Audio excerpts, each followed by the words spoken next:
Мен Айыртау ауданының тұрғынымын. Мұстафина Құралай Қайжолақызы біздің әулеттен мынандай қыш ыдысы, керосин лампасы, соны Ботай музейіне тапсырғым келеді. Бұл заттарды ата-бабаларымыз жиі пайдаланған. Ол кездерде жарық болмаған, сол кезде көп пайдаланған. Біз өзіміз кішкентай кезімізде пайдаланғанбыз осы шаммен. Сүт құйып, ол ыдыс суық көп ұстап тұрады, сүтті. Сол үшін пайдаланған.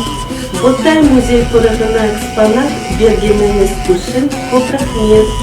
Құралай Қайжолақызы сізге. Музей тола берсін. Бұл заттарды жастар көріп, естеріне алып жүре берсін деймін.